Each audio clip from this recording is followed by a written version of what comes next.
آتوني أفرغ عليه قطرا فما استطاعوا أن يظهروه وما استطاعوا له نقبا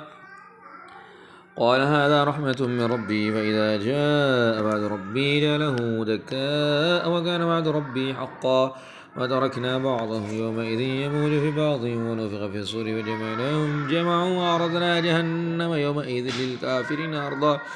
الذين كانت أعاينهم في غطاء عن ذكري وكانوا لا يستطيعون سمعا أفحسب الذين كفروا أن يتخذوا عبادي من دوني أولياء إنا أعتدنا جهنم للكافرين نزلا قل هل ننبئكم بالأخسرين أعمالا الذين ضل سعيهم في الحياة الدنيا وهم يحسبون أنهم يحسنون صنعا أولئك الذين كفروا بآيات ربهم ولقائه فحبطت أعمالهم فلا نقيم لهم يوم القيامة وزنا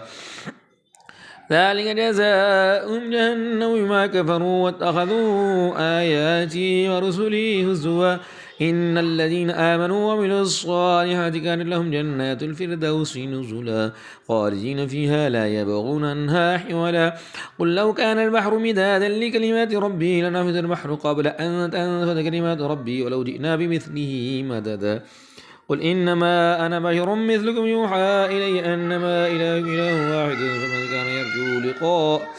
فمن كان يرجو لقاء ربه فليعمل عملا صالحا ولا يشرك بعبادة ربه